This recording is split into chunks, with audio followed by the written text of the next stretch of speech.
Hello everyone, I'm the Master974 back again doing another Destiny Prison of Elders solo guide. This time we're going to be looking at the Skolas' Revenge boss fight solos.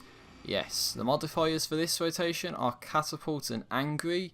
I denote this as rotation 1 since this is the first attempt I have. It is imperative, please make sure you have a legendary Void Sword.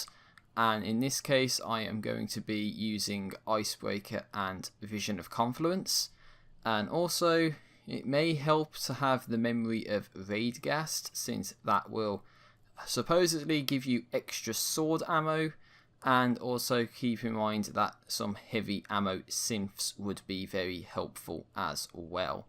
So with all that being said and done, we should be getting straight into the gameplay soon. So in my case as well, I'm running this with Armamentarium, which is supposed to give you extra heavy ammo. So let's do this. So this attempt follows straight off from the run-up video that I did, and this commentary is also coming straight up from the run-up commentary and the video render as well, which I've actually done on my gaming PC, and I'm surprised that it actually did it in a very timely manner. So I thought, you know what, I might as well try and get all these other videos done at the same time. So there we go, that's the situation in real life. So in terms of Destiny Prison of Elders, first phase of Skolas' Revenge is to take out servitors that basically reduces Skolas' overshield down to nothing, so then you can begin damaging him. But as you might see, the servitor bonds only break for a very short period of time, and then of course Skolas' overshield comes back, and then you need to be able to kill another servitor and then rinse and repeat until the next phase begins.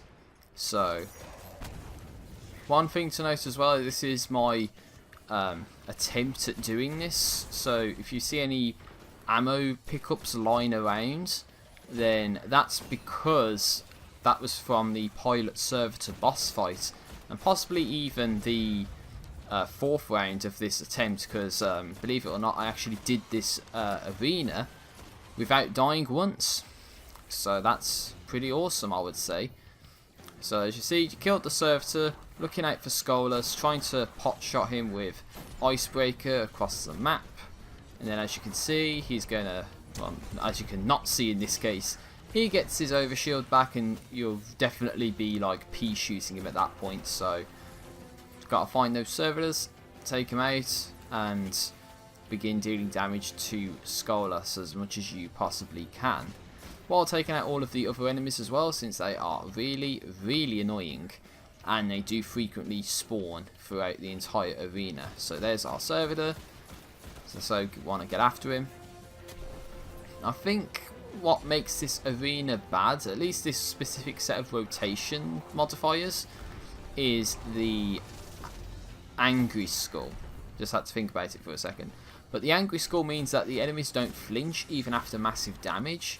So while normally you might be able to make Skolas flinch, with Angry on you won't be able to rely on like a continuous stagger effect.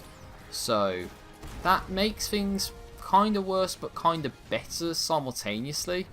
It just means that you can go for the precision shots without having to, readjust your aim like I was doing there, and trying to make the most of the damage I can do to Skolas in the time that the servitor bonds weaken. And as you can see, we have enemy reinforcements spawning. That's great. So that's gonna happen a hell of a lot throughout this arena. And one of the reasons why it takes so long as well in this attempt, not only because it was deathless, but because I was also trying to play this very cautiously as well. And it's all a matter of timings, so you only really get that from experience. And I almost get fucking molested by that captain there. That's really not good. And that right there is a disadvantage of Angry, because normally an Icebreaker shot like that at point blank range would be enough to stagger an enemy, but with Angry on, it's not the case. So just something to keep in mind. So you can't really rely on those kind of tactics. As I was saying against Skolas, if you could make him stagger in other arenas or in other arena rotations, you're not going to make him stagger here. So at this point it's just like trying to find another servitor. I guess I thought I had Hazen Vengeance, which is a rocket launcher I really like to use. But I thought, you know what, no, don't change it up. You have a sword. We have the sword for a reason. The sword plays a very major role in the next phase of this boss fight. So as you can see, that's right around now. So we have servitor bonds are weakened, so basically we are beyond the point of needing to kill the servitors. But as you can see, the quirk of this boss fight comes in that Skolas devours, it basically allows this devouring essence on you. And I believe, because I never actually did this legitimately, like ever, but I believe what you were supposed to do was pass the devouring essence onto your 2 other teammates, because keep in mind this was a 3-player activity, and then you get cleansed of it. But the way we're working around that is to sword block, and the sword block means you survive it. And happy days, we can now beat Skolas' Revenge by ourselves because we can sword block the devouring essence. So with that simple little trick in mind, all we have to do is just keep on top of it throughout the arena, and then the arena is basically ours for the taking. However, there is another quirk later on which definitely would make the definitive difference between doing this arena and not doing it.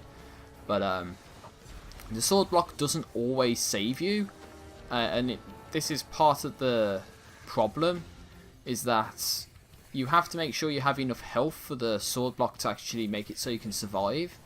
So something like a defender titan may be good because you can have an overshield, and all the sword block would do is just take damage out of the overshield but not your regular shields. And also you might need better recovery than what I have running this, because in my case I'm running this with pretty crappy recovery, but with great armor and agility. Agility helps, I would say, but if you're taking massive damage, then you probably need that recovery just so you can get your shields back a bit faster. But hopefully it doesn't really play too big of a role. So as you can see, Devouring Essence is going to count down. We sword block to take massive damage, but we survive. And of course we don't want to get, killed by enemies as well. So that's where you'll notice that I like run around the edges of the arena and all that throughout this, just because I don't want to get killed. So one thing you'll notice as well is that sometimes it'll say Skolas taints a Guardian's Light, but then it doesn't actually do anything. I don't know if that's necessarily a line of sight thing, or if it just is a random Guardian that gets selected to be devoured. But sometimes you get devoured and sometimes you don't. I would actually say most of the time you do get devoured. But all you have to do is when it gets close to 1 or 0, just sword block, take the hit, run away, allow your shields to recover, rinse and repeat. So in that case, it's all we really need to do. And the reason why I would honestly recommend that, I know it's a bit late for this, but the reason why I would recommend a legendary void sword is because rarity wise it means you can use an exotic. In my case I'm using the Icebreaker, which is good because then you don't need to rely on ammo pickups, and one of the Skolas' Revenge modifiers is Juggler, which means you don't get ammo for your currently equipped weapon. So Icebreaker is a perfect weapon to basically bypass that. And Void, because you can basically sword block attacks, and basically Void swords are good against blocking solar and arc attacks, but not so good against Void. But then when does Skolas' boss fight ever use Void attacks? Now this is a secondary quirk, ladies and gentlemen. We have to dismantle mines. The worst kind of objective to do is dismantle mines, because you need the time to be in your favour, and I was like on the other side of the arena. So basically the worst case scenario is that basically the second mine, which is on the far right of the map, basically spawns in as you're defusing the first mine. That is the worst, because there's literally nothing you can do about it, and if that's the case, you're going to die, you're going to fail the arena, you have to do it all over again. Well, at least you have to do the entire Skolas boss fight all over. Now this is what I mean, sometimes it says that Skolas taints a Guardian's Light, but then it doesn't do anything. So I think when that happened, I was like, that's perfect. But as you can see, the final mine spawns in, and the time is, you know, like the quench point. It's like 10 seconds left, you're not going to make it. You're absolutely not going to do this. You're going to fail the arena. That's it. The attempt is over. You're fucked. There's nothing you can do about it. I did it. How is that even possible? How did I survive that? So for me, when I did that, that's my reaction when I did it. That was like, holy shit, I fucking did it. That was too tight. But sometimes the timings are worse than that. And I believe in the second rotation, which is going to be the video after this, I do die a couple times, pretty much exclusively to this critical objective happening. So that's bad. That's pretty much the fatal flaw of this entire arena. It's not the devouring essence, it's the bloody diffuse mines. That's the worst part. But if you can get past it, then you've done it. Okay? But you just do need to keep on top of that devouring essence. And one of the reasons why this takes so long as well is because you got to get the timings right between Skolas' health and the devouring essence. So basically that critical mine objective happened when Skolas' health got to a certain amount. So normally I would want to try and time it so I don't have the devouring essence on me, and then trigger the critical objective.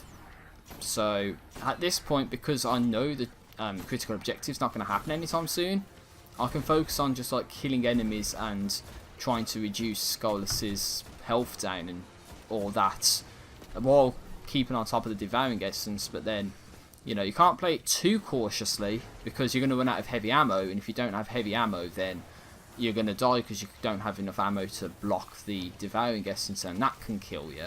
So you got to get the balance right in that regard as well. So the ideal situation is you block it when it says 0 seconds. It's a bit risky, but if you can do that, then you only expend like 6 sword ammo. And there again, similar to one of the previous waves, I think it was, when I nearly get just dismantled by a captain, and that's angry being on. You know, it's exactly the reason why angry is such a bad modifier, and that's one of the disadvantages of it, as I said earlier. Probably, I think that's what I said.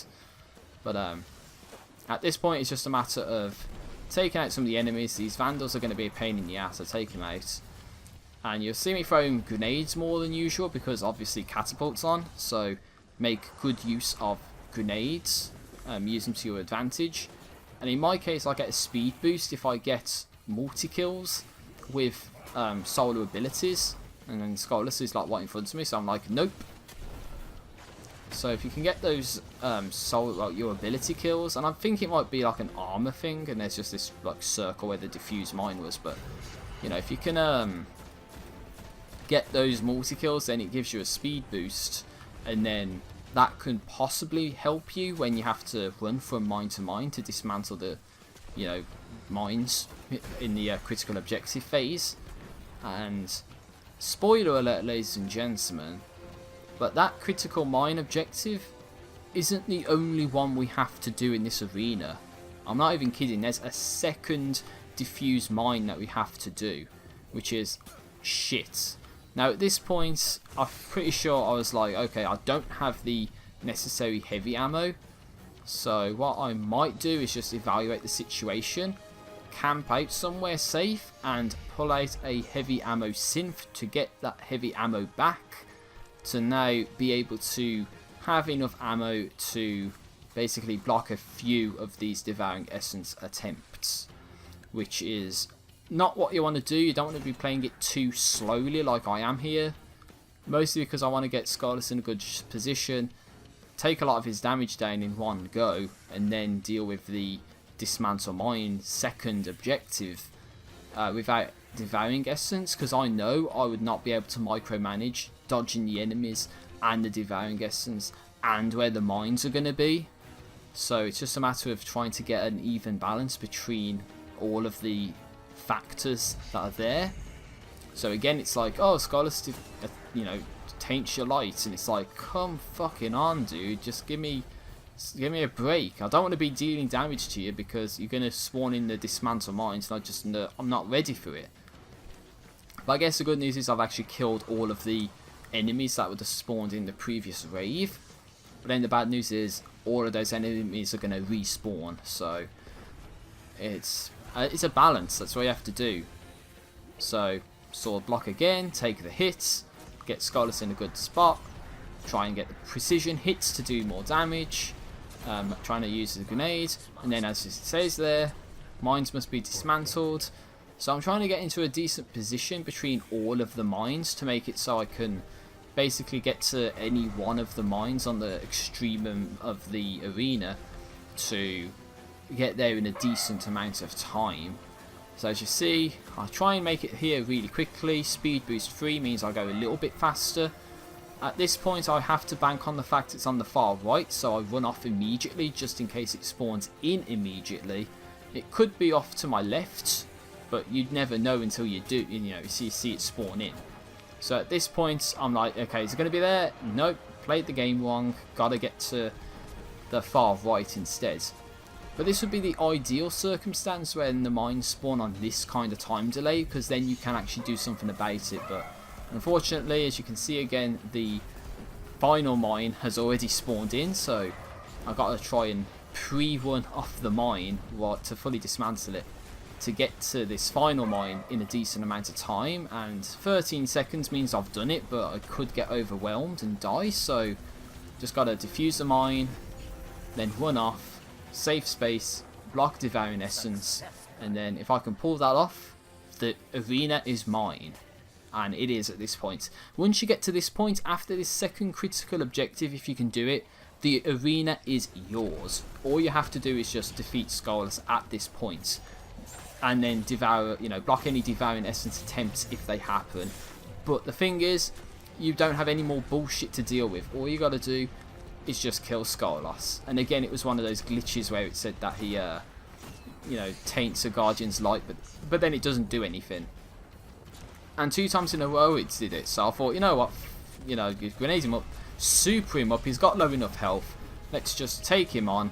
And Skolas is fucked, ladies and gentlemen. And I got the Wolf Slayer's Claw 2 for doing that. And I'm like, fuck yeah, I did it without dying, ladies and gentlemen. That is how you do it. I got 112 kills, and it took me 18 minutes 25 seconds to do that arena. That is how you do it. So there's a couple of class armors, I believe, that I was not able to pick up. So they're going to be at the postmaster later, and you'll see me go to the Vestian outpost to see what stuff I get, because some of the rewards I don't actually get because I've got so much shit. But ladies and gentlemen, that is Skolo Solo. Hopefully you found this helpful. Now I'm going to be going into the loot and post arena talk. So in all the other arenas I've done, I've showed that dead ghost that is always there. So if you need it, that's where it is. You get a grimoire card for the first time you actually defuse it, collect it, and that's just like the worst attempt of getting down into the crystal barriers that I think I've ever done. But you get an etheric light, an armor core, and a weapon core, but I never got the weapon core, and some of the other items I never got because I'm full in other areas. And of course you gotta sit in the chest that's black for some reason. So that was what I got for doing Skolas' Revenge. The Wolf Slayer's Claw 2 auto rifle. I'm pretty sure I got a Mark of the Kel Slayer as well, since that's pretty much a drop I've always gotten. And then of course like the etheric light and the armor core and the weapon core and all that. So as I said before, hopefully you found this video helpful for this set of rotation modifiers. And now I'm just going to show you at the Vestian Outpost the things that I should have got from this arena. So first off, we go at the Vestian Outpost now. We're going to look to the Postmaster, and we're going to see that I actually got the, if it wants to load, the weapon core, the treasure key, the token of identity, her mercy, and the mark of a Kel Slayer. And this is me showing the dismantling of these for House of Judgment Reputation. So, as I said 3 times already, probably. Hopefully you found this helpful. I will be rounding the video off now. Thank you for watching. Please like it and subscribe and all that if you found it helpful. And I just hope that you can do this for yourselves now, because it is definitely doable. So with all that being said and done, thank you for watching, and I'll see you next time.